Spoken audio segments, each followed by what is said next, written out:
think we're good. We have a variety show today, I think. I got several things. Um, One of the things is going to be the screen here, the IDEX printing. So that's IDEX is independent dual extruders. So I've got an independent dual extruder printer over here. We'll look at it. It's really loud, so I don't know how much we'll turn it on. The fan is really loud on it. It definitely needs a quieter fan. But we will look and see kind of what the idea is. This particular one is, I'm going to say it's not a great one. It's the JG Maker Artist D, I think. Here it is. This guy right here. This one. You can even see 2.5 stars, 23 rating. So it's not a very popular printer. But the idea is pretty good. It is a large printer. Let's see, I don't even think I have something over here large enough to measure the bed, but let's see. In inches. Yeah, it's a 12-inch by 12-inch by really tall. I don't know, maybe, I don't know, at least another 12. Well, let's see, does it say on here? Let's see if we have some specifications. Oh, yeah, it is heavy, 35 pounds. So it's a heavy printer.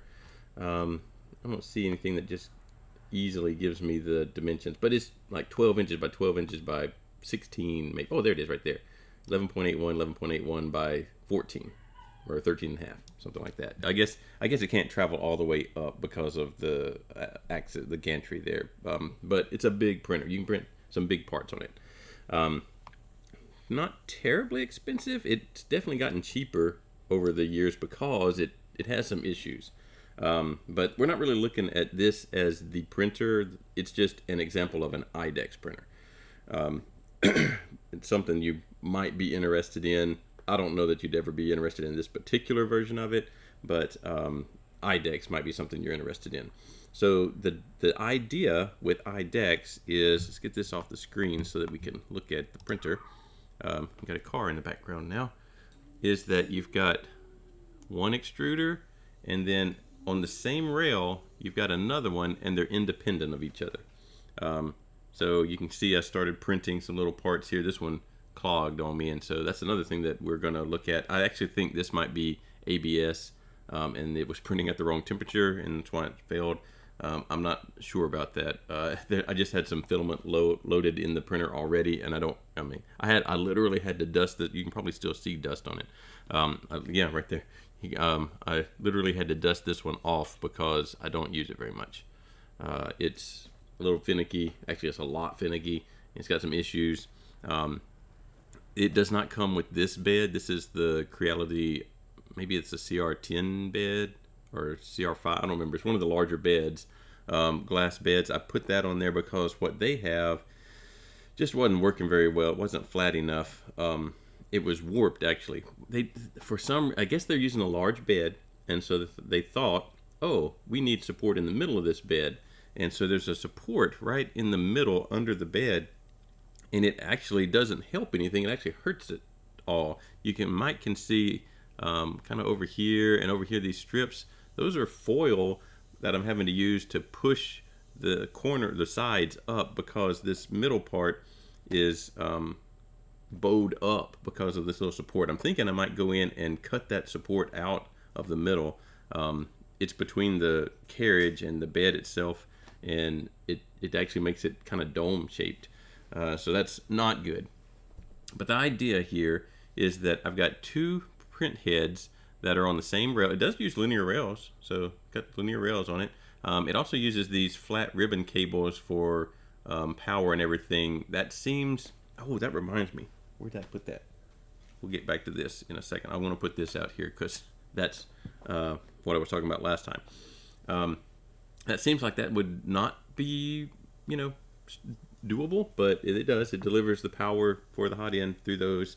I haven't had a problem with them, but also I haven't printed a lot with this printer either. But these two guys are independent, so they can move on their own. They're on the same rail, so they are linked together that way. But you can get, one of the things you can do is what you have here. I have two copies. So you can print, assuming that one copy only takes up about maybe I don't know, 40% of the bed or something. You can't go all the way because they will crash, right? So you can't go all the way to half of the bed necessarily. Well, they don't usually. Well, they can do that. There's 3 modes, but you can print 2 things. So I can have them basically duplicate. So these are 2 of the same things. These are little Lego snake tail things, but I didn't finish printing them because it is so loud. I had to turn it off because it's too loud for trying to do this most of the time because it would overpower me talking. We'll turn it on in a minute, as you can see. You can duplicate, copy. You can mirror, so you can print 2 of these, but one of them is a mirror image of the other one. So you can do that. And then the third thing is you can do dual material. So one print head can come and do its color or material. Maybe it could be a different color or a different material or a different material of a different color. And then it goes and parks on the side. And then the other one comes with its material, which may be a different material or a different color, and it prints on that one part. So you're printing 1 2 material part that could take up most of the whole bed. We did that early on, where we just manually went in and we made the little token thing, and like a coin with a design on the top of it. On a single extruder printer, you can print 1 color, take that filament out, put a new filament in, print another color. So you can do that. This one, there's a couple of advantages of this in that I've got the 2 materials already loaded, and printer 1, nozzle 1 does its job and moves out of the way. Nozzle 2 comes in, does its job, moves out of the way. Nozzle 1 comes in, and layer by layer you get these dual color prints. I actually got this printer not necessarily for dual color, but for dual material. So some of the very first printers I used were set up with dual material, and the second material was always a support material. So it was a dissolvable support material, and that was on some old Stratasys printers, and so commercial printers. And for whatever reason, it was not thought of that you could use the same material as support and then peel it away. It was back then, it was always that you had, well, they did have an option to do that, but it was still a different material. It was just on the same print head. They were not independent. They were dual extruder, but they were locked together. So they were basically, one was just on the same little carriage as the other nozzle, and they would swing out of the way whichever one was printing at the time. I have a printer that's similar to that, but it's in my office, and we'll look at it if I ever do a live stream from the office. But the idea there was that second material was a dissolvable support material, and that's what I got this for, is actually to do dissolvable support, because you can print dissolvable support that is water dissolvable. It's basically PVA. See if I can find some here real quick. Let's see. PVA filament. Here we go. I might actually have a roll of this that I can show you, but there it is. There's some PVA, so just like Elmer's glue, but it's in a filament form, and when you put it in water, it will dissolve. It doesn't like instantly dissolve, but over an hour or whatever, it will dissolve away, and you're left with a very clean surface. You know, typically if you have to have support, you've got to break it away and cut it away or whatever, and it may not be a very clean surface where it touched the actual model. This, there's really, you can have a much closer gap between your support and the model part, because you don't have to worry about it latching onto it. It's just going to dissolve away. And so that's really why I got this printer. I haven't actually done that on this printer though, although I'm pretty sure I do have some PVA somewhere in there. I'll have to dig it out once we get this printer actually up and usable. Right now I wouldn't call it usable, because we've got, well, you can already see, we've got a clogged one over here. I think that clog is probably from this material might be ABS. When I was printing it, it didn't smell like PLA normally smells, and all I did was I didn't even slice it. I already had a file on here from a year ago maybe, and I just reprinted the same file, and I think this might be PLA, ABS, and this is PLA, and I think that's why this didn't work right.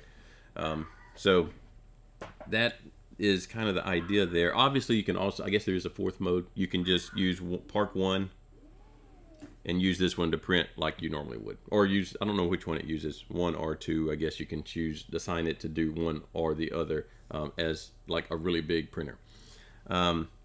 It had, oh, before I forget, let's do this thing. So last time we tried, or last week anyway, we tried to put the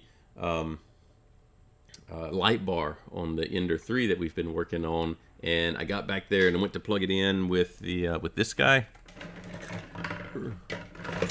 Well, stuff's falling everywhere. With this, and got to it, and I had already soldered in the wires. This is why. So this is what it looks like whenever your Ender 3 XTC connectors fail.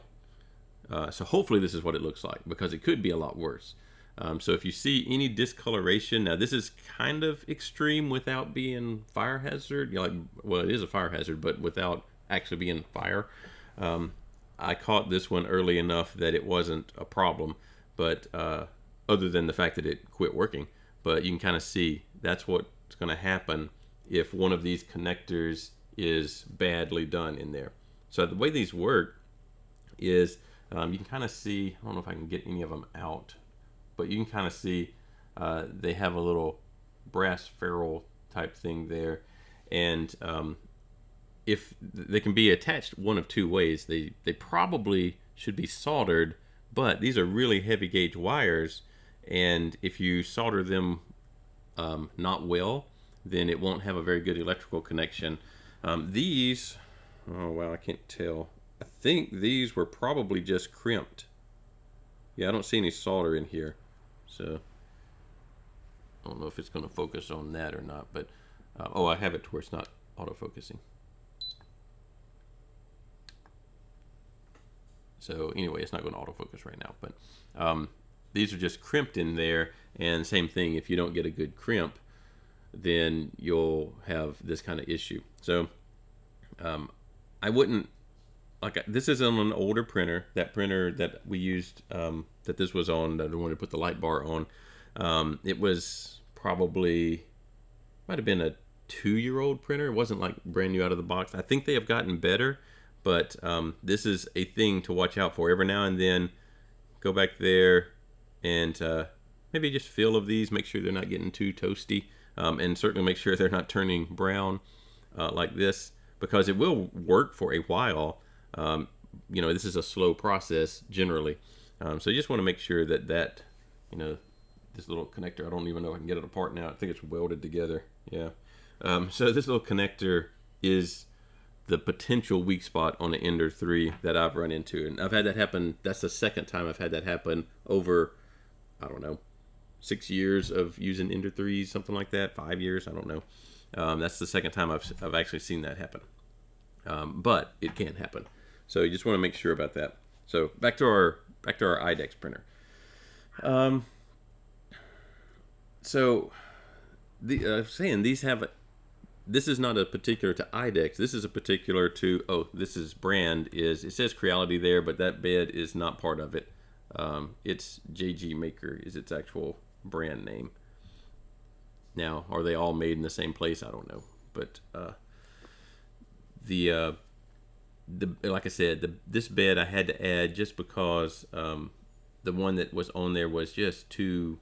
It did have a magnetic sheet steel bed, but I couldn't get it flat. And there's no mesh leveling, or well, there's no automatic mesh leveling. I suppose I could enable mesh leveling, and I don't know how that would even work with two nozzles that might be going at the same time. I mean, it couldn't even really do mesh leveling. So I don't, because one might need to go down and the other one might need to go up, and they couldn't because they're on the same rail. So you have to get your print bed flat to deal with that, and so I just elected to put this on there, and I still haven't got it perfectly flat. It does have a couple of nice things. I think they're nice. So at the back it does have a adjustable, I can't really get the camera back there, but there's a screw that you can use to adjust the Z end stop versus actually having to move the switch up and down. So that's kind of nice. That's something you can print and add to any printer though. This one is just a metal bracket version of something that you can print. This is what I want to do today. So I was watching, and we've already done it to the other printer. So the other printer, one of the first things we did to it was add a 0.6 millimeter nozzle. I really like those. And then, let's see, yesterday, whoops, not that. Oh, no, that is that. Whenever this was, I don't know when this was. It should show, oh, well, where does it show the published date on these things? Well, the comments are 2 days ago, so I assume 2 days ago. Thomas here went through a pretty good case. Now, this screen right here is talking about something in Prusa, but pretty good case of, first of all, why do we even have 0.4 millimeter nozzles, and why they probably aren't the best one to use. And I agree with pretty much all the stuff that he said here. And he does make the case that probably 0.6 millimeter is the one that is going to give you the most variety without having to constantly change nozzles and all of that. And that's one thing I want to do on this printer, is put 0.6 millimeter nozzles in the extruders. Now, a lot of people with this printer just take these extruders and completely remove them and put Homeras on there, or V6s or something totally different, because there are some issues with these actually working well. These are direct drive, so there's a little stepper over here and a gear system, and it's a direct drive extruder, but they also have this kind of new idea. Let's see if I can get to it. I'm going to have to turn the printer on. Oh, it's also dual Z, so there are 2 Z rods, one on this side, one on this side, and they're belt driven together, so they both run at the same time. Whoops. I need some clearance here, so I'm having to, I guess I could turn it on and move it up, but I'm manually moving it, which I could also potentially be getting it out of a line, but they are connected together. So all right, so down here, let's see if we can get down in there. Kind of like, I don't know if I can go low enough. I might have to raise it up some more. I want to do a nozzle change on this guy. Actually, on both of them. But I don't want to get too far out of the screen, though. All right, so let's take our little silicone sock off of there. And that's going to be hard to get back on. It was very tight in there. So these are, they're like pristine. I hardly printed on them. The way that you change nozzles is, first we need to remove the filament that's in there. And then they have, this is their nozzle. So it's a quick change nozzle, sort of like E3D has on their system. I don't remember the name of it, but I've never used it, but they have a quick change type of system too. Now, I've got several nozzle sets to work with. So I've got these. The problem is they're not labeled. So unless I just don't see it, there's nothing that tells me what size is what size here. So I'm just looking at them and going to guess what size they are. And I think I have guessed. Well, I'm going to compare them to ones that are labeled. So this little guy actually has 0.4 written on it. So I'm pretty sure it's 0.4 millimeters. And that's what it looks like. See if I can get it to, there we go. And these are the version from JG Maker. And these actually look a little smaller, but actually that one looks like it's not formed right. That one actually might be a 0.3. Maybe I've got the 0.4s are in it, probably, I guess. This might be a 0.3. Let's see if I can find another one in there. Yeah, I'm pretty sure these are smaller. So I'm going to say that this bag, there are 4 in it. I'm not sure why there's 4 in it, as others have 2. I'm going to say that these 4 or 0.3. I don't have a little bore gauge that I could measure it with. I guess I do have those little cleaning rod deals that come with some printers, but I don't actually know what size they are. I assume they're 0.4, but I don't know that. So I'm going to assume that bag is 0.3 millimeters. I'm going to assume the ones that are in the printer are 0.4. And then I've got these two. And I've got this nozzle. Now this is one, see those dots? 1, 2, 3, 4 dots. This is the numbering system. I don't know why it's easier to put the dots on there than it is to put the actual number on there. But for whatever reason, let's see if I can find the, well, did I close it? Oh, here we go. So this little pattern tells you what size an E3D nozzle is. So 4 dots is a 0.6.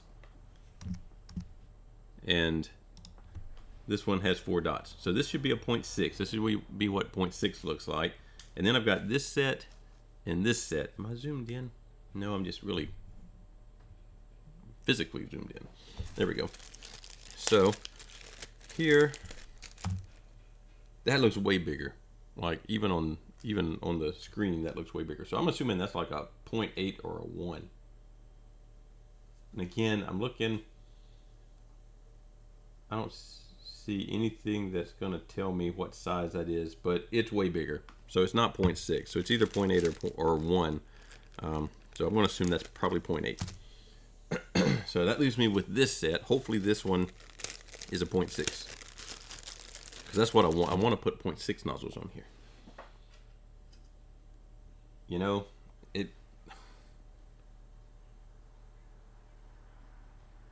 it looks bigger, but not that much bigger.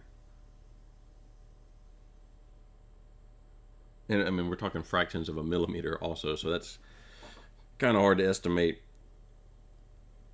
I don't know if this is going to be a 0.6 or this might be a 0.8. I don't really want to go up to a 0.8 millimeter nozzle, but I'm going to say this is 0.6. We'll find out what happens when we actually print with it. So how you change the nozzle on here, that's what I wanting to do, because it's different. So first of all, I can't just go and get one of the nozzles that I have a whole box of and unscrew and screw that in. I've got to unload the filament, so here it goes turning it on. So the fan back there, it's on my little monitor, it's just pretty much maxing it out, so hopefully it's not horrible. But we do have to heat up the nozzle, and once we heat it up, then we'll turn it off. So I've got a typical little screen down here. Oh, it's going to be, let's see.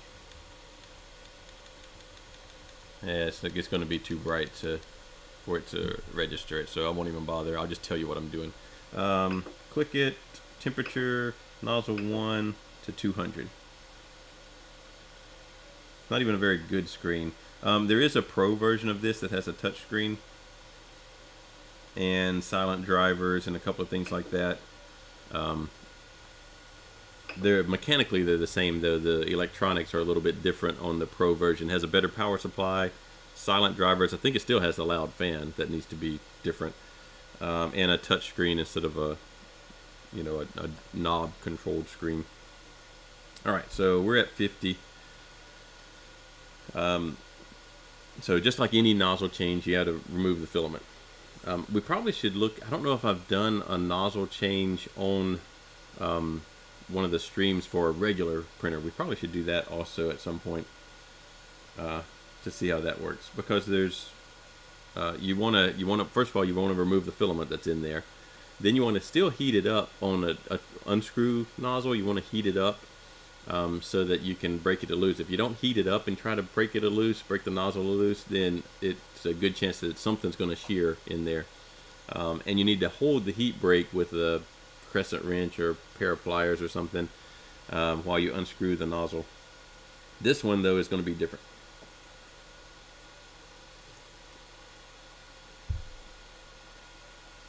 So it's slowly heating.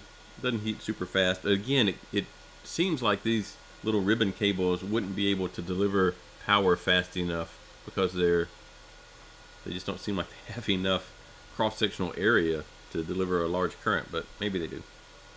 It does heat up. Go ahead and kind of clear off our bed here. Now, I won't be able to go in and change this setup and print something today. Put that over there. This one was actually printing okay. I did have a brim on it apparently, but it was printing all right. It's nothing spectacular. It's over extruding. All right, we're close enough. We should be able to get our filament out here, and we're just gonna, this little button kind of push this and it sort of releases the little mechanism in there. So we're gonna kind of, I usually push some through and then pull it out so that I get all this weird shape out of there. All right, so what we do now is I think I can turn it off. And so this button, let's get closer. I don't know if I can get all of it at one time or not. We'll try. This button is releasing the clamp that holds the filament, so you can push it in. It's also a screw that tightens that clamp too. Sort of like on what is a direct drive extruder, so it's kind of the clamp being forced on the filament, and it's spring loaded so you can push it in and actually release it. This bottom one releases, so these little grooves here, I'm not sure which one, this one or this one, get grabbed, and that's what holds this up in there. So if I push this in, it won't fall out, I don't think. No, it doesn't fall out, but we can hold that in, and it's still hot, so I'm going to grab it and pull out the old nozzle. I might need some smaller pliers though. These are kind of bulky to get in there. Yeah, let me get some smaller, something to grab with.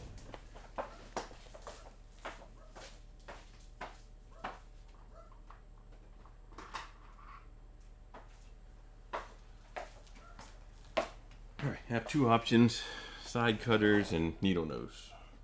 I'm going to go with the needle nose first.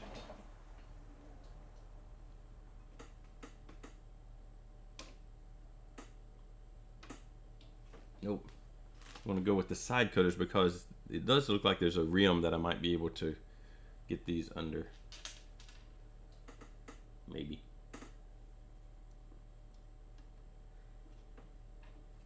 I might have to raise it up. I need to raise it up a little more. I probably should have raised it while it was actually active so I could do this with the stepper motors instead of having to manually drive it. Oh, I said they're connected together belt driven, which they are at the top, but they both do have stepper motors, so they're dual stepper and they're connected with a belt drive. That's interesting. All right, let's see if we can get this to. Oh, it's not budging there.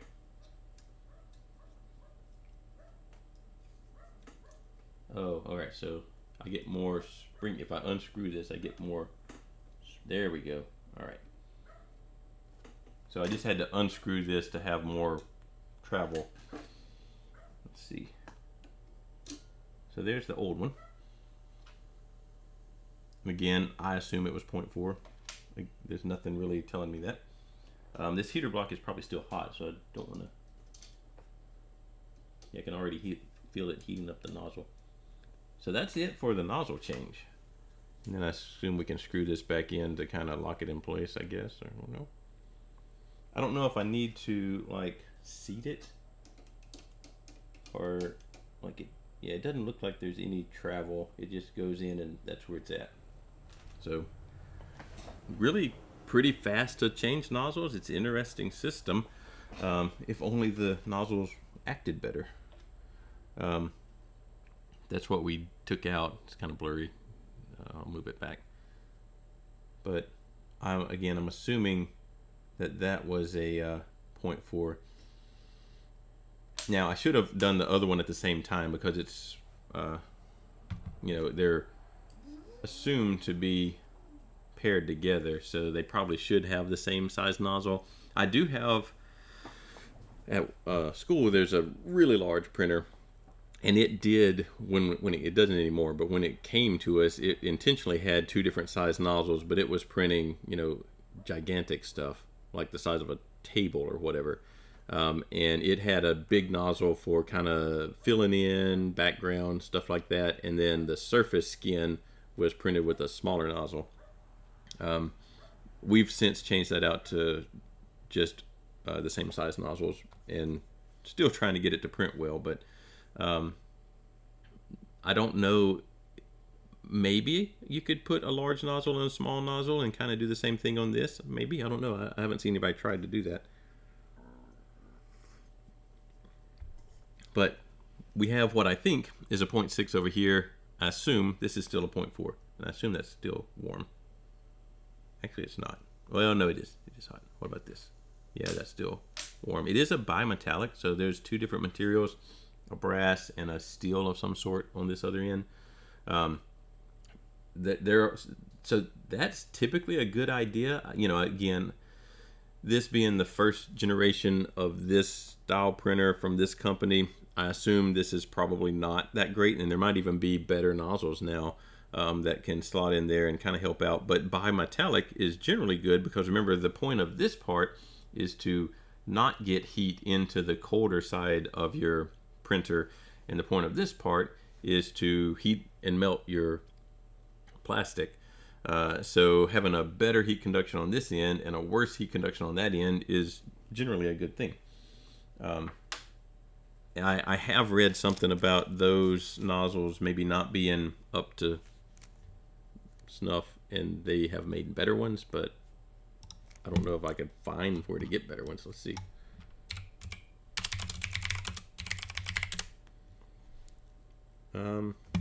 Here we go. Yeah, oh, so these are different though. Look, they're like three. I don't know if it's a solid inner core with two brass pieces on it. I'm not sure, but now it's three different metals or three different sections. But these are 0.4. That's the only ones that's. Oh no, there's some. Again, 0.4. Only 3 stars though. Not so great. I assume you can get these from someplace other than Amazon. I'm just looking at Amazon. Maybe if I can't get this to print very well, I'll look around and see if I can find some 0.6 of the newer style print. They look basically the same, but they are, you know, brass, and steel. Where the ones I have are just brass and steel, which not really sure why this top part being brass would be of benefit at all. But maybe there's some reason. I don't know. I guess it makes the steel part thinner in there, but I don't know why you'd want that. All right, let's see. So that's the nozzle change. I like that part. That's actually simple to do. The other issues with this printer, though, might make it where I don't use this printer much at all. Just because the bed. I really think that there's that support in the middle needs to be removed so that I can have a chance at getting the bed flat and not domed, like a high point in the middle. I tried to deal with that by putting a glass bed on and shimming it up with aluminum foil. That is a thing that you can do from time to time, is if you have a low spot in your bed, you might be able to shim it with aluminum foil. Now that means you have to clamp this thing down to actually clamp it on there to begin with, but normally you have to clamp a glass bed down anyway. You want to use aluminum foil because first of all it's thin and you normally don't want to shim a huge amount. Plus you still want to conduct heat through there, so you don't want something that's going to be an insulator and have insulated strips in your print bed. So aluminum foil is aluminum, so it's going to be a good conductor of heat. All right, so let's see. Let's move on from this thing for a little bit. We've got a little more time. I did make some new prints that we can look at. I guess I can set them right here. First one, this guy. Oh, where did the bag go? I think it's over here. That one, oh, it's not any of these bags. Let's look and find the bag for it. There's nothing particularly special about it except it's a transition roll. So it has, it changes color from one end to the other. I just gotta find where I put the bag to show it to you. I think it's this one. So a Protopasta Nebula. And so it's just got a variety of colors all along the length of it. A lot of times sometimes it's, you know, they've started making these on purpose with cool transitions from one to another. But what you know, when they're making the filament to begin with, they have this big machine that's basically like a extruder on your printer, except it's extruding to make the filament. And so they put pellets in a hopper, mix them all together with some color and some base material and whatever other additives they have in there, heat it up, extrude it through, usually with a screw extruder, extrude it through the nozzle, and then spool it up. You know, get it to the right diameter and spool it up.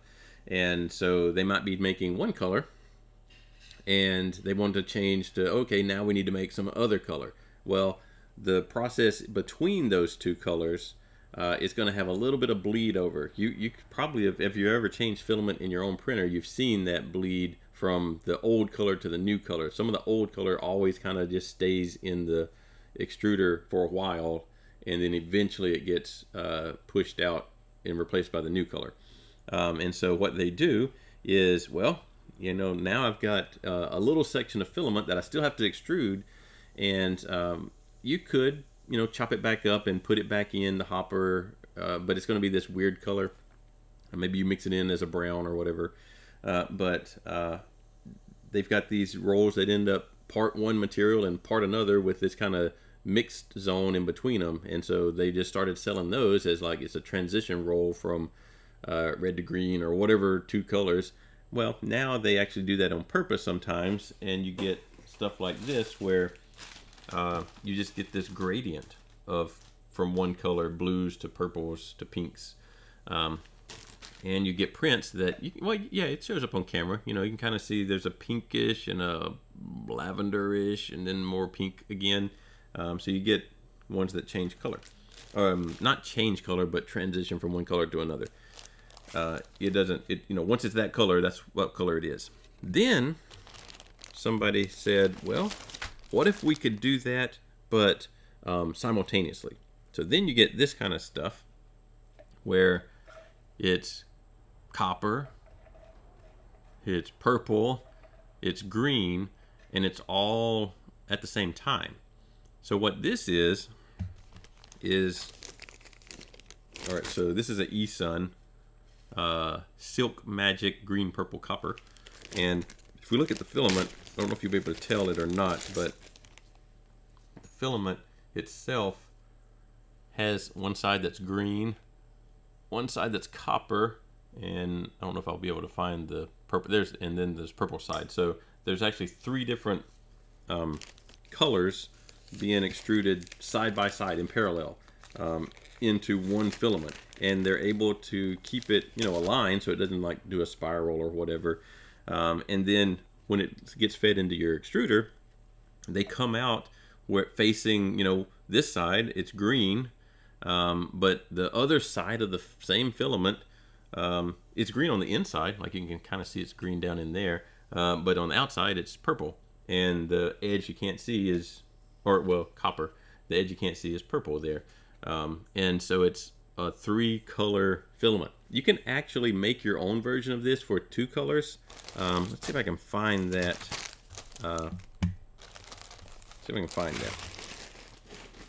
It used to be on Thingiverse. I might have to search for it. Let's see.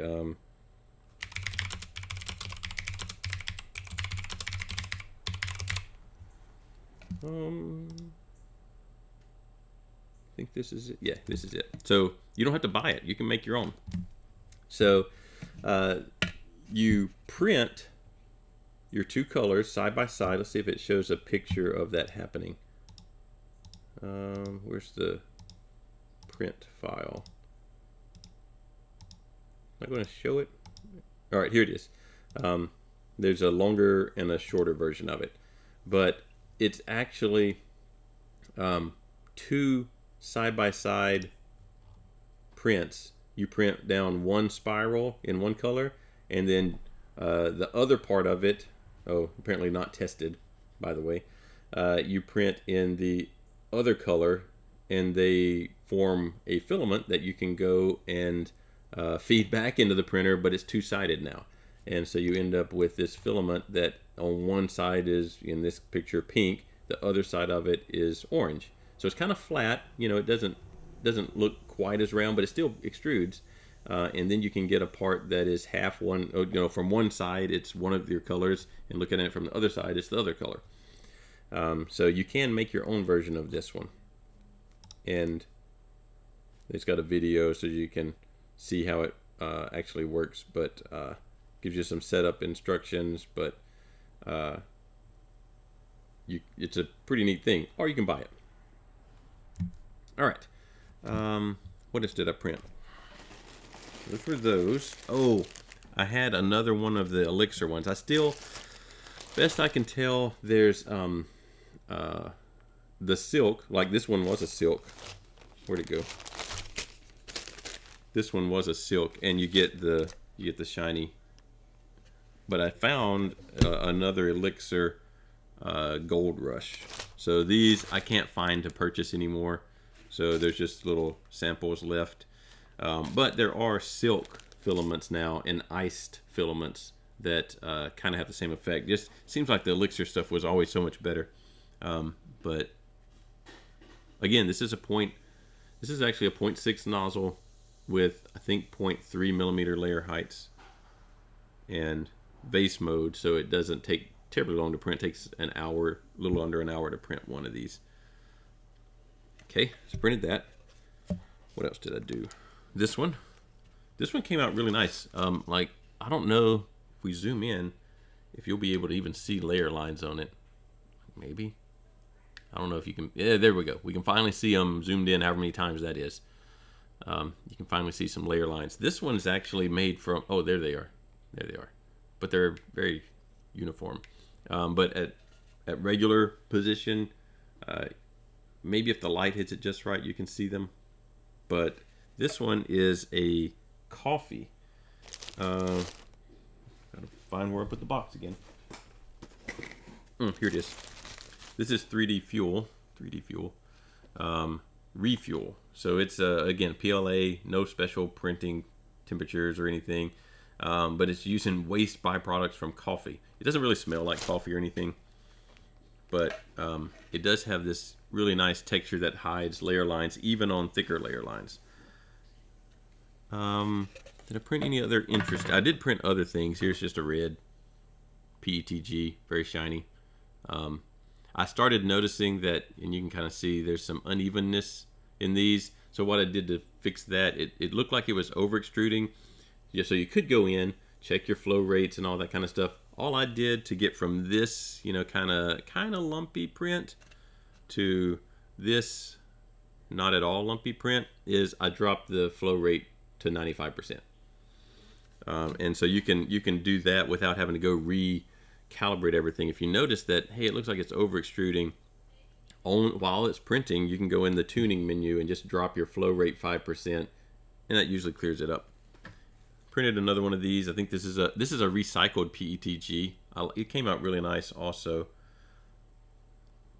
It's from Green something. Green. Try and find it.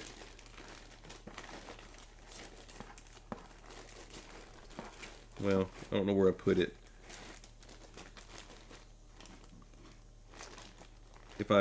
Green Gate 3D is what it was. Green Gate 3Ds. They use, all their filament is recycled. It's made from recycled stuff. Here was, I think I might have already done that one. Oh, no, no, that one is a different one. Yeah, I have another one like it. That's this stuff, though. PETG, it's a PETG metal look. And yeah, it kind of looks metally, metallic. It's a weird color for metal. Maybe an old gold or something. And then I did a marble. So it's got little flecks in it that